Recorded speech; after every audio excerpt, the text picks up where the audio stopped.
Good morning, Tim. Good morning. Good morning. Good morning, Thanks so much for being with us today. I was telling Jeff before we got started, I had to do a walk around the building just to get my mind right, knowing that we were going to be interviewing Tim Kight on our podcast this morning. I did not sleep at all last night, Tim, in anticipation of this. I'm a little nervous. Well, good morning, everybody. It's great to be with you for Worth the Journey, a Worthington Schools podcast. My name is Angie Adrian, and I get to serve Worthington Schools as the Assistant Superintendent of Academics. And I'm Jeff Maddox. I am the Director of Human Resources. And together, we are your hosts for this podcast and appreciate you taking the time to hear the stories of those that we get to work alongside of, or for today, alumni of Worthington Schools. Go Cards. Go Wolves. We are a district of about 11. Go Cards. Yeah, I know. We are a district of about 11,000 students and 1,400 staff. So we take a lot of pride in our district in building strong relationships with others, which truly impacts our culture. Culture makes people understand each other better. And if we understand each other better, it's a lot more fun to work together. So it takes intentional effort to build these relationships. And one way we do that is through storytelling. So Worth the Journey is a podcast for just that, a podcast to hear the stories of those that we get to work with in Worthington Schools. Everyone has a story to tell, but not everyone has someone to listen to. So thanks for taking the time, to you guests out there, to listen to those stories. Our guest today tells some of the best stories, motivational for sure. Our guest today is an alum of Worthington High School, graduating in 1971. He was a state champion and an All-American in track and field, running low hurdles. He grew up on River Glen Drive and attended Colonial Hills Elementary School. For those of you out there who attended convocation in August, this name will sound familiar to you. Tim Kight. Trent spoke about the importance of owning our 20 square feet to impact the 20 square miles in Worthington Schools. This, along with several other teaching, comes from Tim and all of his wisdom. Tim has a passion and a drive to help individuals and organizations maximize their potential, and you'll certainly hear this in Tim's story today. Tim is the founder and CEO of Focus 3. Following his freshman year at The Ohio State University, and Tim is wearing his lovely The Ohio State University hat today. OHIO. Tim transferred to UCLA to run track. It was at UCLA where he witnessed John Wooden win his 9th and 10th national championship. And I know, Jeff, you have some stories or some questions to ask Tim about that today. I think we could do an entire podcast around his connection with John Wooden. That's pretty amazing. This achievement of Coach Wooden and the UCLA basketball team is what triggered Tim's curiosity to really better understand what distinguishes elite performers from average performers. Jeff, before we dive into our interview with the Tim Kight, do you have any track stories to share? What about your experiences in track? Guys who are built like me are not known as track runners. I did, however, in 6th grade at Wilson Hill Elementary School, home of the Wolverines, win the 100-meter, actually, I think it was 100-yard. I don't want to make it sound bigger than what it probably really was, but it was a 100-yard field day. I won the gold medal as a 6th grade student at Wilson Hill. That is honestly the beginning and the end of my highlighting my track prowess. I played sports where running was involved just because I was avoiding things, but I did not choose intentionally to run. Even as a quarterback, you didn't have to run from... Yeah, I ran from people. Fear, as Tim will probably share, fear is a great motivator.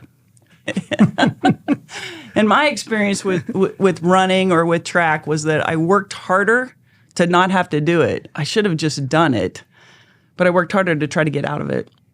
Because unless someone was chasing me, running was not what I wanted to do. But here we're talking to somebody that ran because he wanted to, and not was only pretty good at it. He was pretty darn good at it. Yeah, right? pretty good at it. Yep.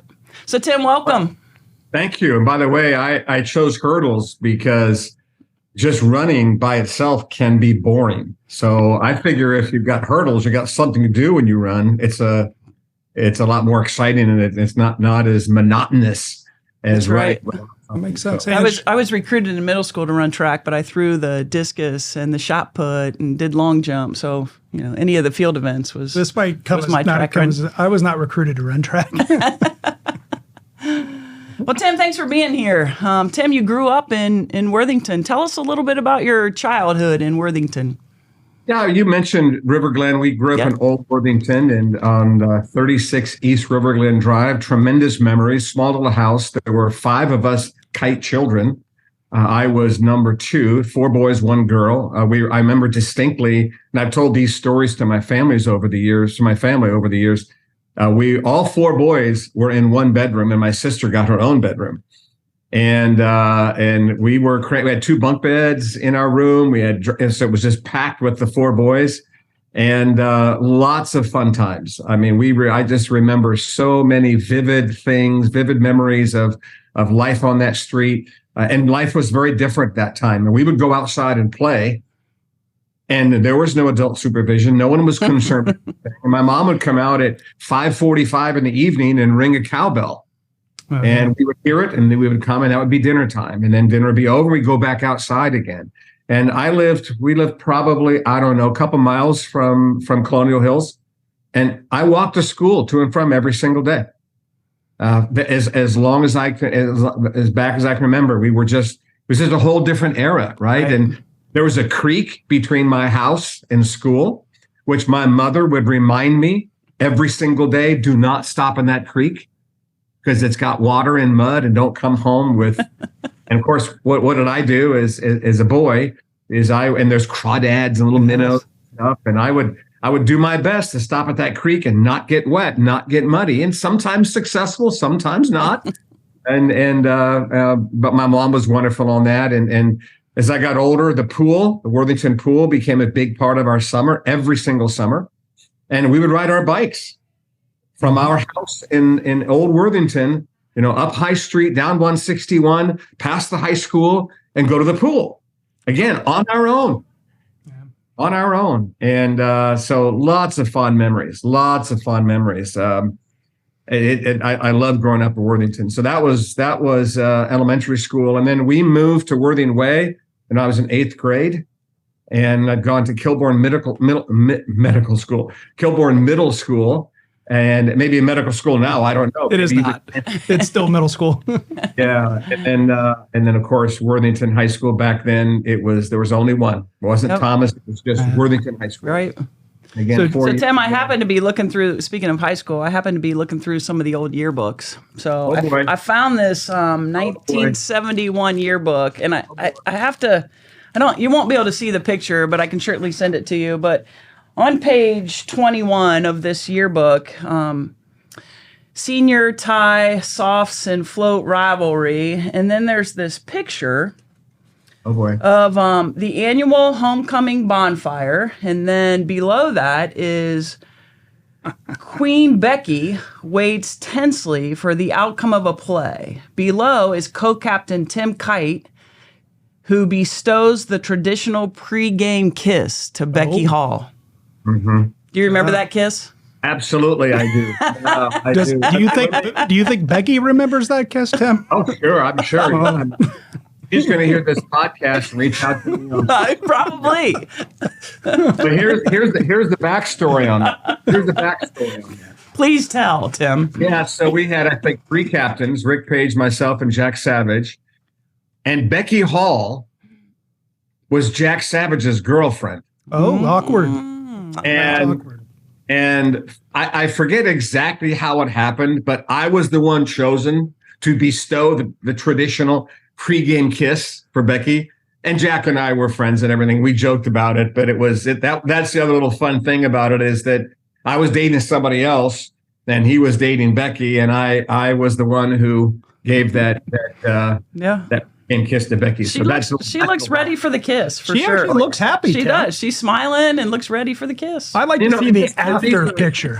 And these are things that are it's hard to convey in these kind of situations. And that was obviously 1970. Obviously 71 was the graduation year, but that was, whatever it was, October 1970. Becky Hall was, and I assume still is, a wonderful, wonderful person. Oh. Whenever I've seen that picture before, and people have reminded me of it, and I have. There are a number of people I knew, obviously, at Worthington High School that were just terrific people. She is one of them. So that's great. Shout out to Becky. That's exactly what I was. If she is one of our 135 listeners, reach out to us, Becky. We'll have you on. We'll talk about that kiss. Hey, Tim, when you were going through your childhood and growing up, you brought back some memories. I grew up on Clearview Avenue. One of the fondest memories I have in my childhood is we used to have block parties. Did you ever have block parties where you'd close off the street that you grew up on, and all of the neighbors would come out and they would shut down that street? Did you ever do that? We do them here. I now live in South Carolina at Bluffton, right by Hilton Head, and they do block parties here in this street. We just moved in about a month ago. Sure. And we do block. There's going to be one coming up. We didn't do those. You didn't do them? Yeah. Do you remember the ox roast that they would shut down at Worthington High School and do the ox roast? Every year I went. Yeah. Every year I went to the ox roast. Yeah, I haven't heard that. That is a term. Yeah, absolutely. A blast from the past. Yes, absolutely. The whole concept was built around roast beef, which is not bad, right? I mean, you just come and you would eat roast beef at Worthington High School. And maybe Tim, I assumed it was for a fundraising purpose. I don't even know the history of the ox roast. It's sadly no longer with us, but I do still like roast beef. Yeah, I don't recall what the purpose of it was other than the gathering. Yeah. Yeah. So Tim, tell us a little bit about. I do want to share one more picture. So there is one more picture of Tim Kight finishing first over the hurdles. So picture of you running hurdles. Does that bring back memories? Probably hard to see. That. There you are. Yeah. Determined look. You had the classic 1971 haircut. Like that? Yes. Yeah, that was nice. You had some good flow going. Mm-hmm. And here you go, right? Yeah. Hey, that's all right. Yeah, Still looking good. You still look good. Yeah. Still looking good. Although, as you know, this is chemo related. So I normally have hair. Right. But I'm midway through chemo right now. So this is and I think I look like a strength coach. You do. Yeah, you do. You do. Yeah. Yeah. That's my sense. I think you look good. Yeah. So Tim, speaking of chemo, tell us a little bit about either, whichever direction you want to go. Certainly your life story, but then your work with Focus 3 and the message that you have bestowed upon so many people that has truly impacted us in Worthington schools and I know nationally. So your podcast is one that has a lot more followers than ours probably does. But we've learned from you, and I believe Jeff and I can speak from our hearts that we are better leaders because of what you have provided for us, whether it's through a podcast or our personal connection with you because of the message that you share to others. You alluded to the genesis of the work that I do, which was that transition period between Ohio State and UCLA. And when sometimes in those life transitions, always in those life transitions, you have the opportunity to reflect.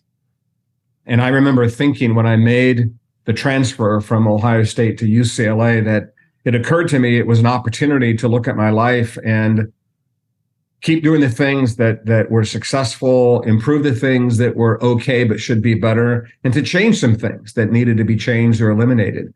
And when I met Coach Wooden, and I was a track guy, not a basketball guy, but our locker room was in the same building as basketball. And I got to know him and talk with him a bit. And we did some other things away from athletics on campus and the community together. So I was struck by the unique way he went about leadership and the unique way he went about creating culture and the unique way he brought out the best in people. And I don't know the term best version of you was used back then, but that's what he was doing. And he didn't know it, but he was tapping into neuroscience. He was tapping into performance psychology. He was way ahead of his time. He intuited about how to do this. And that motivated me to ask the question that you indicated in the introduction is what is it that distinguishes the most effective people from just average effective people, let alone high versus low? And I began this journey, this quest, this research, the lifetime of research on trying to understand what makes elite leadership, what makes elite culture, what makes elite behavior in an individual. And that is a journey I've been on now ever since 1972, when I first got introduced to Coach Wooden, and I read other books. I became a voracious student of all those categories: neuroscience, performance psychology, developmental psychology, sociology. What are the conditions that we need to create if we're leaders? And at the heart of it, as you well know, is this notion of E+R = O, this wonderfully simple but powerful equation: event plus response equals outcome. And it teaches something very powerful for all of us, whether you're an athlete or a fifth grader or a teacher or an administrator or a mom or a dad, no matter what, a salesperson, a doc, no matter what domain. You do not control events. You do control how you choose to respond. And how you respond is what produces outcomes. And when one understands that, and we always say, we call it the R factor, because the R is the only thing in that equation that you control. When you understand the power of the R factor in your life, that the single most important factor in the quality of your life is how you manage the R in that equation. Yep. That is a life changer. That's a game changer. I therefore have spent my life, and continue to, and will to my last breath, understanding it. I'm a student of it first. I'm a practitioner of it second. I'm a teacher of it third. And I don't want to teach something that I've not vetted. I don't want to teach something that I'm not working on in my own life. I'm a deep believer, if it's not happening in you, it's not going to happen through you. And I mentioned chemo, and I've been battling cancer for 4 years. And I've got to say, this sounds weird to say this. I've enjoyed the battle. I still do every single day. It's not easy, obviously. And mine is stage 4 metastatic advanced, non-curable, which typically would be bad news. But in my mind, and I told my doctor 4 years ago when I was diagnosed, I've trained my whole life for this. I'm ready for this. Let's go do it. I said, E+R = O. And he, is that thing you teach? I said, no, I do. I don't control whether I do or don't have cancer. I do control how I choose to respond. That then is the heartbeat of it. And then I'll add one other thing. We can then keep talking and dialoguing. 20 square feet. Yeah. And 20 square feet is simply a metaphor that we use to describe the fact that every single person in every single organization, whether it's a school or a business or whatever it would be, has a sphere of control, a sphere of ownership. That's 20 square feet. It's a metaphor. It's not literally 20. I teach it in Europe. It's not even square feet. It's metric. So it's a metaphor. But it represents the fact that you and only you decide what you're going to do, how you're going to act, what your attitude is, what your beliefs are inside the 20 square feet. Inside, you've got control, and outside, you have influence and impact. And if you want to maximize your impact on the outside, you have to maximize your ownership and control on the inside. And unfortunately, what a lot of people are doing today is they're so fixated on complaining about things outside their 20 square feet that they're failing to take ownership of things on the inside. Right. And if we I just see this all the time. I see it all the time. And the way I like to admonish people and encourage people is this statement. And this is so meaningful to me. Do not let the frustration on the outside diminish the fire on the inside. It is your job to create your fire. You have to, this is important, you have to untether your emotions from your circumstances. You cannot allow your attitude to be situationally determined. In fact, one of life's greatest superpowers is the ability to bring a good attitude to difficult situations. And the vast majority of people today in America, when things are good, they're happy. When things are bad, they're sad. That's not a healthy way to live. Difficult, challenging things happen all the time. And so the challenge to all of us is manage the R. and it's a mindset first and a skill second. So that's a lot to say. We can talk more about it, but does that answer? Absolutely. No, I love it. Jeff, we're not getting ready to play a game, but I'm ready to go. No, Like, exactly. let's go. Let's get in. Look, I could listen to you forever. Absolutely. But I've listened to all of your YouTube and your 2-minute talks and those kinds of things. And the one question I really keep coming back to is the E+R equals O. Talk to me about the evolution of that. It's not like you woke up one morning and said E+R equals O. Mm-hmm. So obviously life events shape thinking and studying, but how did you talk to me about the evolution. Talk with us about the evolution of E+R equals O. Yeah, that's a good question. The second thing at UCLA that happened for me that was so instrumental in my life journey, is reading the book Man's Search for Meaning by Dr. Viktor Frankl. And I will say this to whoever is listening to this podcast, please go out and buy and read that book. And I'll say this to every administrator and teacher in Worthington schools: buy the book, read the book, have your students read the book, teach the book. And I don't know if y'all have read it. I don't know if you look at that, y'all. Now I live in South Carolina. That was a quick. Hey, I responded without thought. Yeah, life circumstances. Do you like sweet tea? You do like sweet tea now, Tim? Yeah. This, in fact, this right here is decaffeinated cinnamon tea is what this is. So, nice. The Man's Search for Meaning. Dr. Frankl was a Jewish psychiatrist practicing in Vienna, Austria at the outbreak of World War II. And from there, you can probably understand then that he and his entire family, his wife was pregnant with their first baby, and they got all taken up by the Nazis and put into the concentration camps. Never saw his wife again, never saw his unborn child, never saw his parents again. His sister was out of the country, so she escaped that, but Dr. Frankl was in the concentration camps.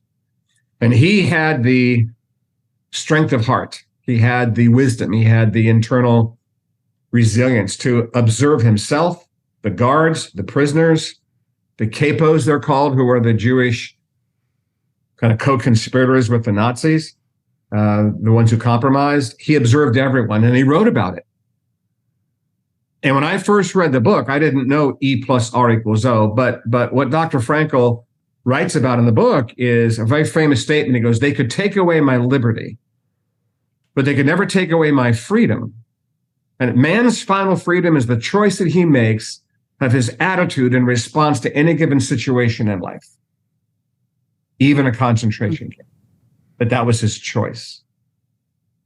And I'm reading this book. He said something else in the book. There's so many things that are great quotes. He said, I don't want to become the plaything of circumstance.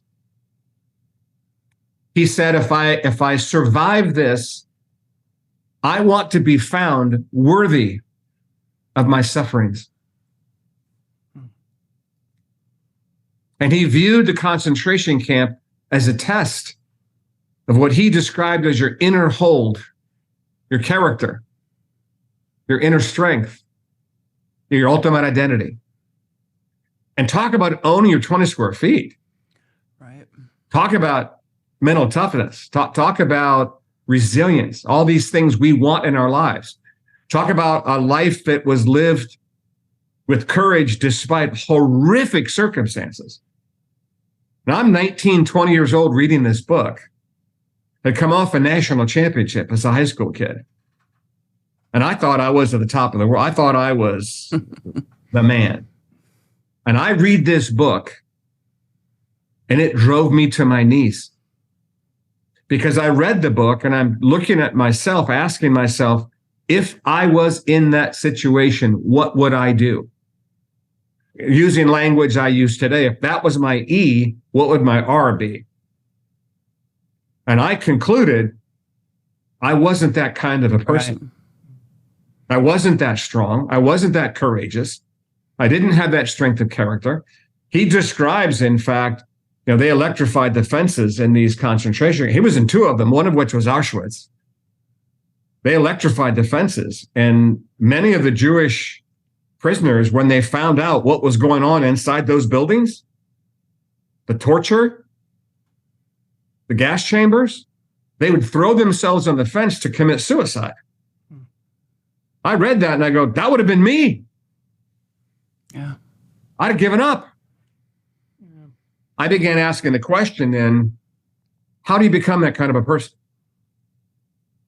Now, back to Dr. Frankl's book, he doesn't give hardly any how-to. There's no real mechanics in the book. He gives a what, kind of gives a why, purpose, man's search for meaning, purpose being if you know your why, you can suffer any what, which is true. He says that in the book, which I think it took from Nietzsche.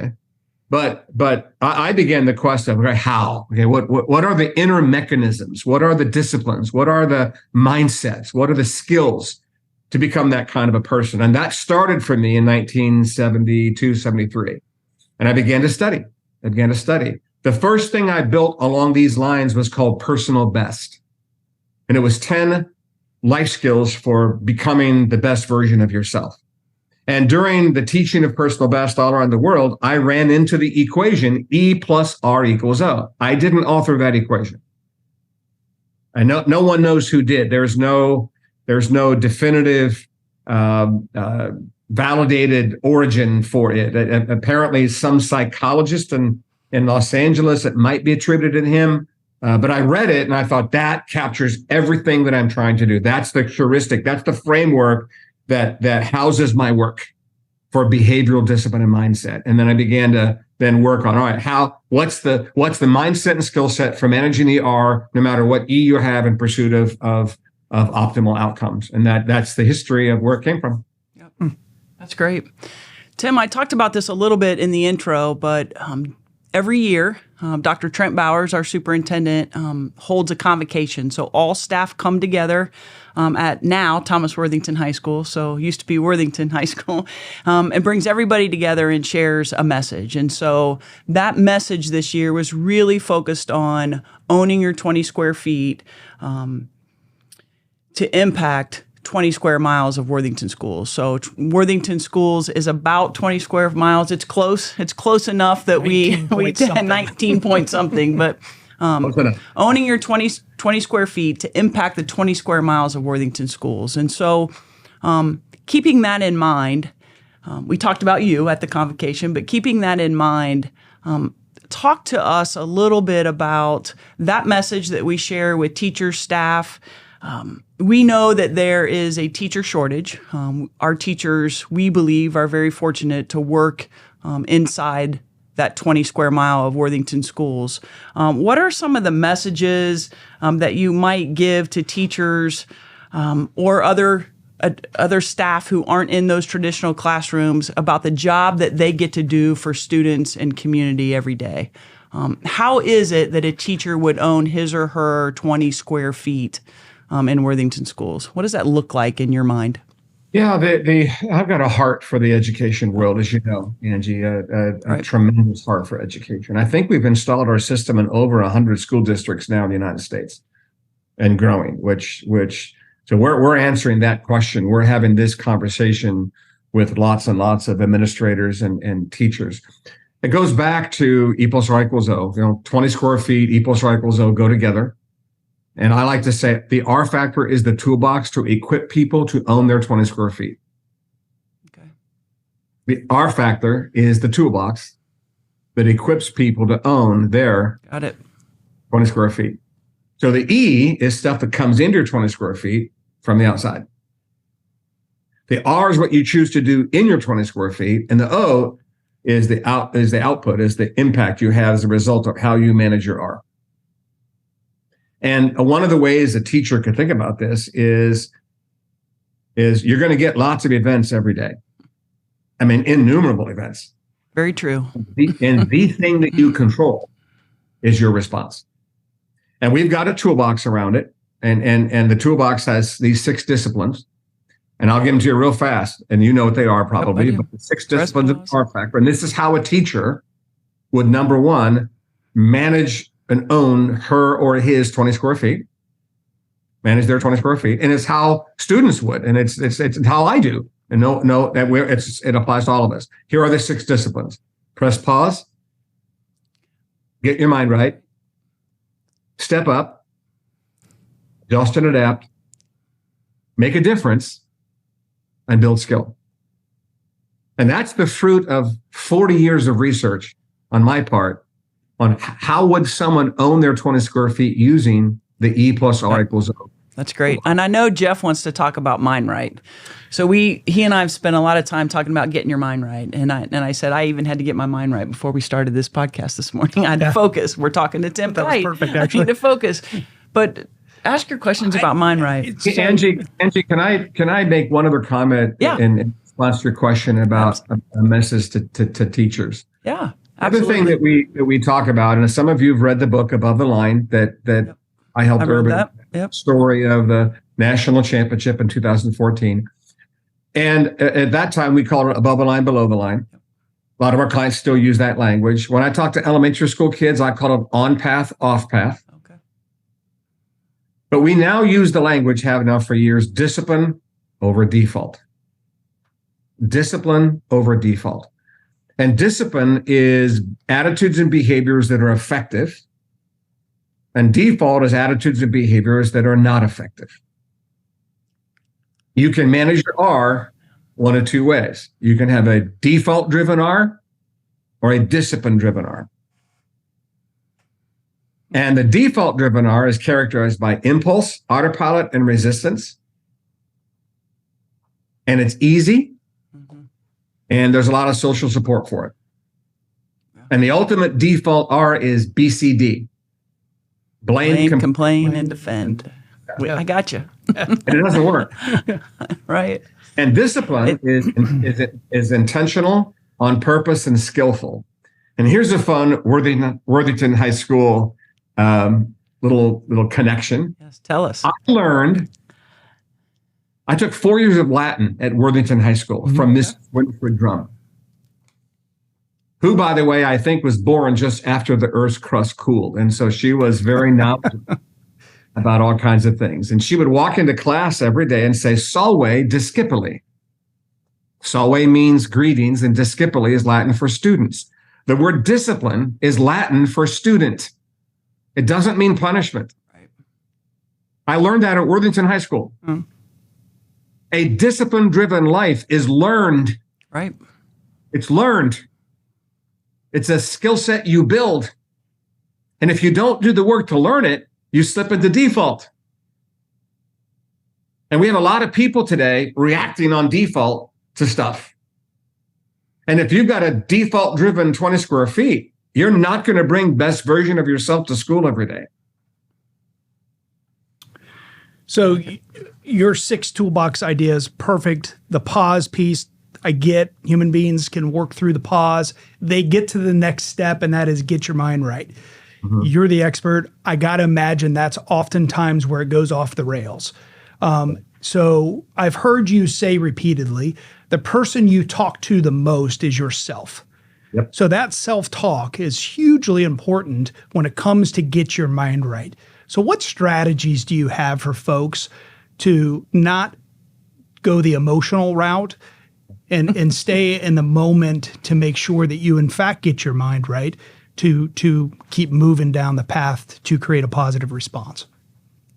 You are 100% correct that the second R factor, discipline, get your mind right, is where people struggle the most because it deals with emotion.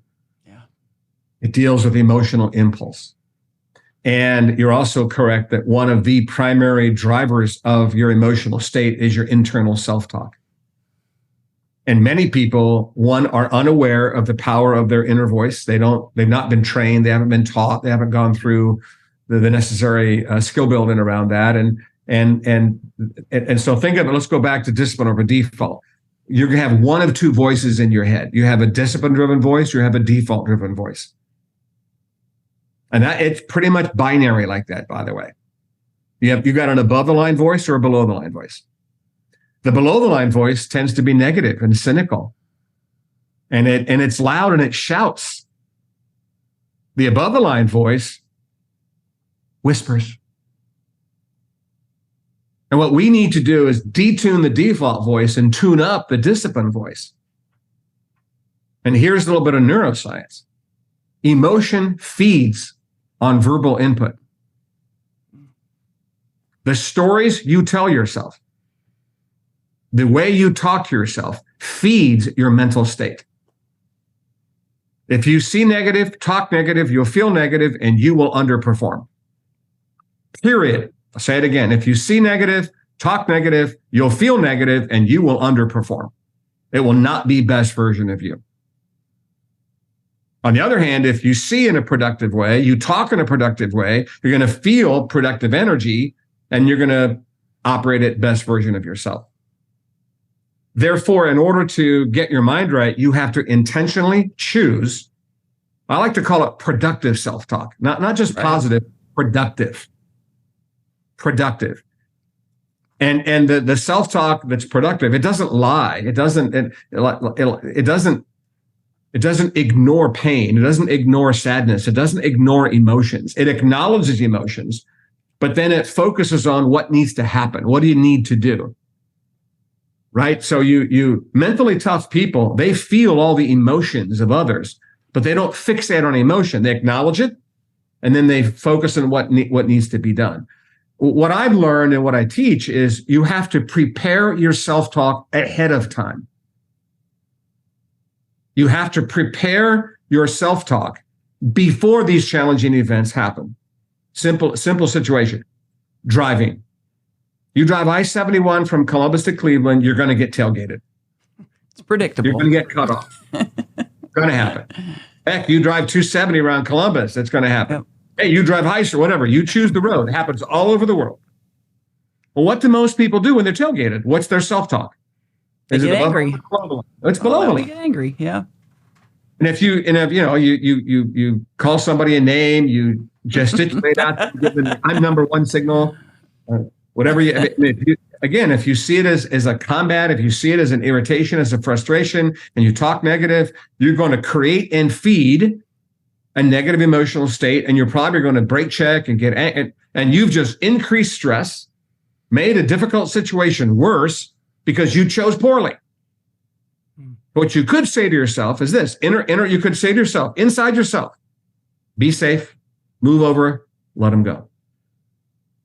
Check your side view mirror, check your rear view mirror, signal, move over, let them go. Could do that. That'd be above the line of discipline driven. But most people don't do that. Most people are below the line. Same thing. You get into some kind of a student does something weird. A parent does something that's irritating, which I know rarely happens in schools, but apparently that happens sometimes. Well, how do you frame it? How do you talk to yourself about it? There's enormous power in your inner voice. And one of life's greatest realities is you get to choose how you see and how you talk to yourself about situations that you face. And if you choose default, that's a choice you made. And that's a hard pill for somebody to swallow because they want the situation to be the source of their feelings, but it's not true. Situations do not create how you feel. You create how you feel. One of life's greatest disciplines is the ability to talk positive in response, productive in response to negative things. And like I say, and I'm just one person. I'm not. Yeah. I mean, I'm not special, but man, am I glad that's in my life right now. Yeah. Like there's so many negative things, quote unquote, have happened in the last 4 years. Doesn't bother me. Ange, that's incredibly powerful. It's one of those in our profession, maybe all professions, but never more now in education. It's hard sometimes. Absolutely. And it's really, how do we respond positively during times where it's easy to go negative? And I think sometimes it's hard because you feel somewhat in isolation, right? I'm in charge of my classroom, or I'm in charge of a department that I'm working in. And so you feel isolated. And I think some of the best way to respond to some of that is to bring people together and collaborate and have conversation with each other and, share some of this. So certainly your message today, Tim, inspires us all. Our mission in Worthington Schools is to empower a community of learners who will change the world. And you definitely have empowered a community of learners, and you are changing the world. You're changing the world for me, for Jeff, for those that listen to your podcast. So but I know you have a busy day ahead of you and lots of things to plan for and to do. And we're super, super honored to have you as a part of our podcast this morning. So thank you. But you're not off the hook yet.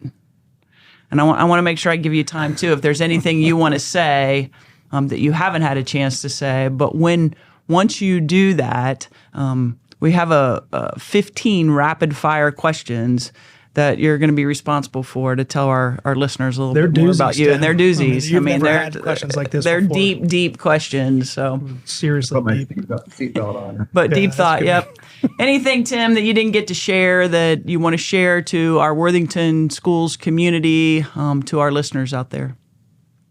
There's so much. I mean, I'm so passionate about these things.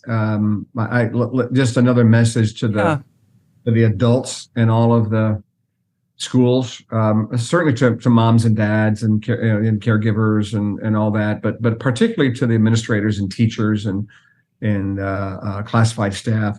I'm a deep believer in this, that when you pull up to the school, or you pull up to where you work, whatever it would be, and before you get out of your car and go into the building, you say to yourself, talk about self-talk, today I get to.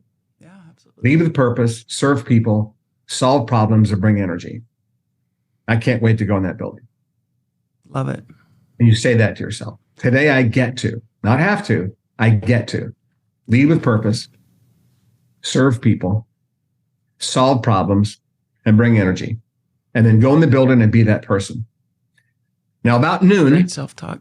Might have to do it again. About noon, that wears off. Wears off. Post that around your office or your classroom, right? That's good. Yeah. You've got. I'm trying to look. I've got. That's. We've been. I'm looking around my desk here. I've got some clients that have put it in these little miniature posters and coasters and things. Yep. That's what I. And the same thing when you go home, you pull into your driveway, and before you go into that house or that condo or wherever you happen to live, is tonight I get to. Love with purpose, serve my family, right? Bring energy, solve problems. And I shudder to think of the people today who operate by some mindset that's not what I just said. Where they go into the building and there's not a purposeful sense. There's not an attitude of service. There isn't a positive energy, and they go in complaining about problems. And those are really tangible, practical affirmations that we can all use. It's huge. Might just be a post-it on my dashboard. Yeah, absolutely. Well, you know what? And I don't want to become too intrusive here, and I don't want to step on toes. But you know where it'd be great to post what I just said is the teachers' lounge. Yeah. Yeah. You're right. Tim, from one proud Worthington grad to another, thank you. I mean this. You have made Worthington proud. You have really gone off and, as Ange said, changed the world. You keep focusing it back to leadership, and you're 100% right, obviously. But I want you to know that you've also helped me become a better parent. And a lot of things that you talk about, I have used over the years with my own 3 kids. And it really has helped me focus my priorities on how do I want to raise my own 3 kids to set them off into the world to be better human beings. So thank you for that. Well, thanks for sharing that, Jeff. Yeah. I appreciate it very much. Absolutely. So you ready for this? Listen, nobody's ready for this, Tim. I mean, these are questions that are going to be rapid fire. I want your honest heart response. If you ask to pass, I won't let you. Okay. Okay. He's ready. Look at that focus. All right. I like the focus. His mind's right. He's pressed pause. He's ready to go. What has been your favorite grade in school and why? Favorite grade in school? Probably, you ready for this? Yeah, here we go. I think it was 5th, 6th grade, maybe, at Colonial Hills. And I was captain of the school crossing guard. Oh, well, you and I share something. And I had this notion that the school would go on strike for something in the lunchroom, and I can't remember what it was, but I convinced all of my classmates that we went on strike, and we all brought our lunch, and no one bought lunch that day. No one. You led a strike? It was a lunchroom strike. A lunchroom strike. I can't tell you why I did that. I don't know. Well, let's be honest. You didn't like the lunch that day because if it was something you liked, you weren't going on strike. Well, hold on. We went on lunchroom strike, because here's the thing. I don't know if Worthington still does this, but the hamburgers that they bought were from the Seventh-day Adventist non-meat place. So our hamburgers weren't real meat, and whatever. But we did it. The soybean burger. Yes, they were. Oh. And the lunchroom ladies they cried, they got upset. I got suspended. Oh. Ooh. And wow. I remember going home. That took a turn. I remember going home, and they called my mom, and my mom and my dad laughed. They thought it was awesome. So it was suspended for a day. Did you get to keep your captaincy of your captain of the cross? Did you relinquish the? No. I stayed. Of the crossing guard. I stayed on the crossing guard, but instead of I had the white, the thing, but yes. I went from gold back to dull silver. So I was demoted from captain. So Tim, when I was captain of the crossing guard at Wilson Hill, I got a little gold miniature badge, kind of looking like a police sheriff badge. Did they give those out at that time? Something like that. Yeah. Yeah, I actually could still find mine somewhere. I bet my mom still has it. All right, back to the question. I'm sure they took mine away. Mine's... Well, that's true. You had to give it up. What is your go-to lazy dinner? Go-to lazy dinner would be peanut butter and jelly. That's a good one. Is your bed made right now? Yes, because I'm married to a who is extremely neat.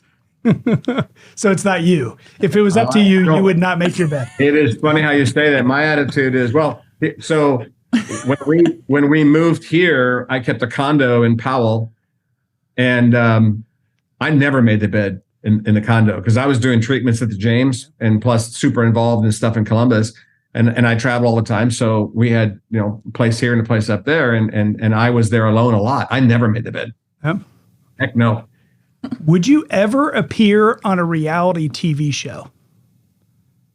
When I was younger, probably, but it depends on what it is. I'm not into these romance. It'd have to be a competitive thing, like it's something to compete. Yeah. And the harder, the better. Like a Survivor kind of thing? Yeah. Absolutely. What movie do you enjoy quoting the most? Remember the Titans? Well, that's a good one. That is a good one. Yeah. That's a great movie. What dish do you cook the best? Cereal. Oh, wait a minute. That's like a that's like a little like foreshadowing. Yep. I'm not going to ask any follow-ups on that. You don't cook at all? Okay. No. I have. When I have to. Again, up in Powell. When my wife wasn't there. Sure. I had to cook something, and it had to be a bit more nutritious than just ramen noodles. It would be, if I actually had to cook, it would be scrambled eggs mixed with cheddar cheese. Yep. Chopped up, this would be avocado and tomato, and then and I like to fry hot dog in the pan, and then do the scrambled eggs. That would be it. If I cook, that's it. That's pretty good though. Sounds good. Yeah. I don't know about the hot dog, but little game changer on the scrambled eggs. Have you ever tried to add cottage cheese? If not, I'm telling you, cottage cheese in the scrambled eggs on the side. Very good. Yeah. It's very good. Big time. I love cottage cheese on the side of scrambled eggs. I'm with you, Jeff. Yeah. Finish this phrase. The way to my heart is. Ooh. The way to my heart is do the work. Do the work. And particularly do the hard things that life is asking you to do. That's the way to my heart. And that's a different tack from that. Now here's the more intimate version. The way to my heart is my 4 grandkids. I figured that's what you were going to say. I was waiting on that. All right. So one is, who are they? How old are they? The one's the performance side, right? But then in terms of just my life and love and all the things that make me tick. I got 4 grandkids. Georgia lives here, and she's 8. And then Luke and Ava live in Denver. Luke is 6, about to be 7. Ava's 3, about to be 4. And our youngest is Isla, and she lives in Richmond, and she's 3. Yeah. They're awesome. Do you watch shows one episode at a time, or do you binge a whole season? I'm a big non-TV guy. At all? Like you couldn't name one TV show that you are currently watching? So I don't watch TV hardly at all. However, with the advent of recent approaches to things, I've been pulled into just a couple of them. Okay, what are they? Are you willing to name them? Rip and Beth. Oh, Yellowstone.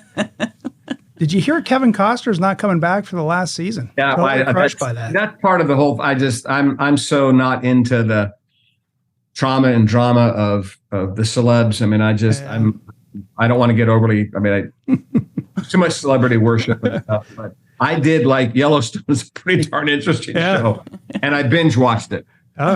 Yeah, that's an easy one to fall into a binge watch. Yeah. Would your 12-year-old self think you were cool? On some things. All right. What are those some things?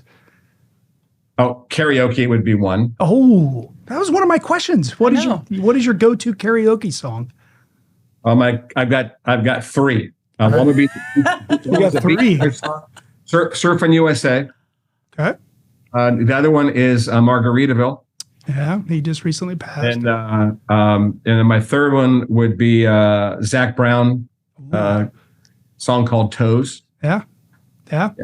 Yeah, but my younger self would see some things like I look at my grandkids and like this house we have and things that we do. We just do fun things all the time. I mean, with my grandkids, and so I'm not cool in the way the kids think, but I'm this is not going to make much sense to people per se. But if you're a grandparent, you get it. I do something called a touch test with my grandkids.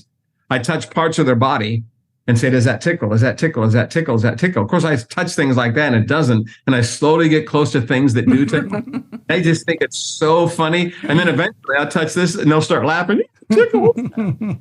I do something called bear trap. I mean, we play games with our grandchildren all the time.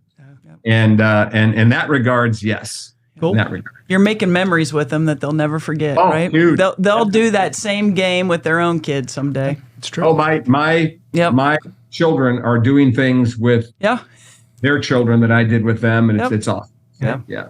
Speaking of games, do you think you could win a game show? And if so, which game show would you be on? Well, as a non-TV guy, You grew up watching game shows, though. There's no way as a kid. I mean, I know of them. Joker Wild, like that one, or Price is Right, or Sale of the Century, nothing? Never watched any of them. Wow. All right. I think I could win. Is it Jeopardy where you got to say you got to? Yeah, Jeopardy. You think you could question? Yeah. I think I could win Jeopardy if by chance I drew 2 opponents genuinely mediocre. Because I would say my overall general knowledge is slightly above average, slightly above. But if I drew some smarty pants, I'd get my butt. I really thought what you said if I drew 2 opponents who didn't show up. What is your favorite concert of all time? We recently went to the Eagles in Columbus. That'd be good. Oh, did you really? Yeah. 2 years ago. Yeah. And I love the Eagles. Yeah. Love the Eagles. That's my era back then. And we're sitting there, and I love country music. So we're listening to the Eagles, and my wife and I are watching and them play. And I said, man, that lead singer sounds a lot like, gosh, what's the guy's name? Vince Gill. Yep. I said, I can't believe how much he looks and sounds like Vince Gill. And a few songs later, they come up and say, ladies and gentlemen, who's touring with us right now is Vince Gill. So Vince Gill was singing with the Eagles. Oh, that's cool. Great. That's really cool. That was a great concert. Yeah. What is your go-to pizza toppings? Ham, pepperoni, and tomatoes.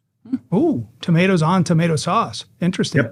Yep. Are you a believer in the pineapple concept on a pizza, or do you say no way?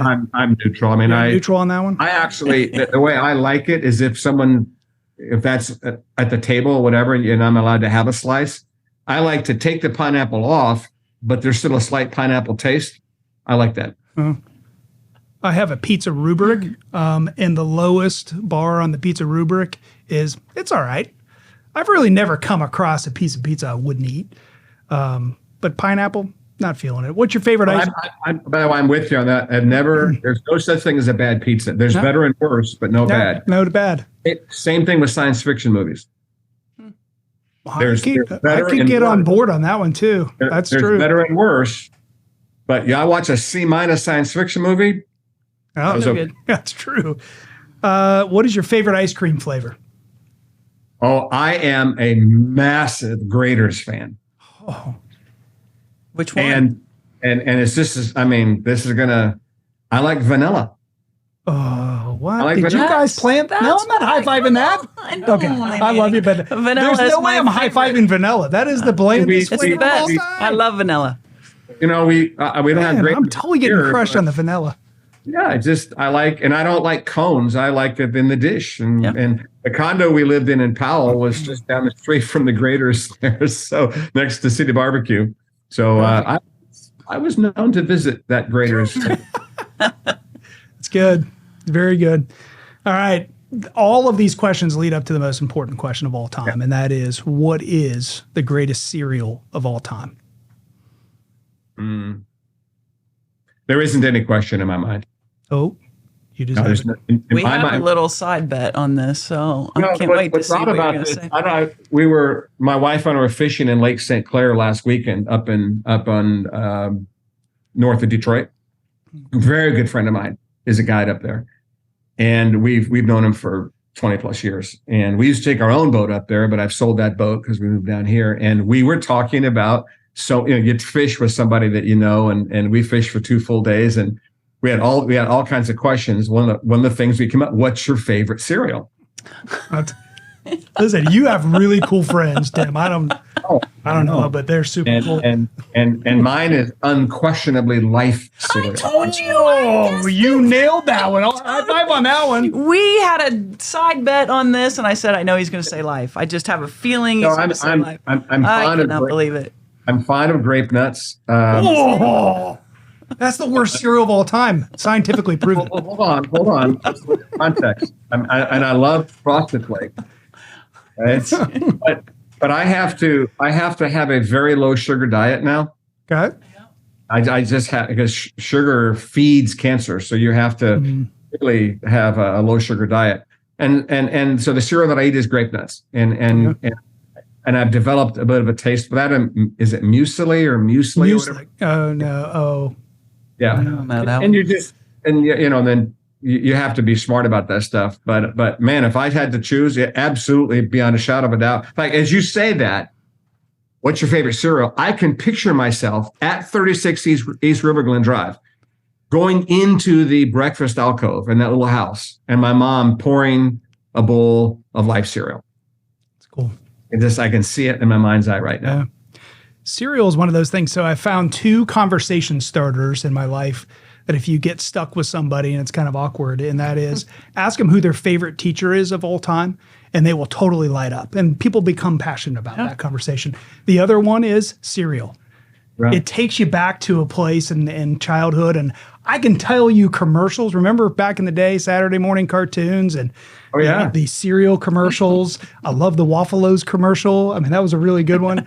But Life cereal, back to you, Tim, is that is a phenomenal cereal. It ranks very highly on the base cereal. It is a cereal that you can add to other cereals, and it doesn't destroy the integrity of that cereal. So if I'm running low on the greatest cereal, Fruity Pebbles, and I add Life cereal to that, it makes you feel like you're eating Fruity Pebbles, but it's being backfilled by the Life cereal. It's a good base cereal. Well, you're going to appreciate this. When I was recently in fact, just as we're wrapping up the condo up in Powell, there's a Kroger right down the street there in Powell, and I went in early one morning and went down that aisle, where all that stuff is, and there was Pebbles and Life and grape nuts, boxes ripped open and stuff all over the floor, and the cops were there, and it was like, what the heck is going on here?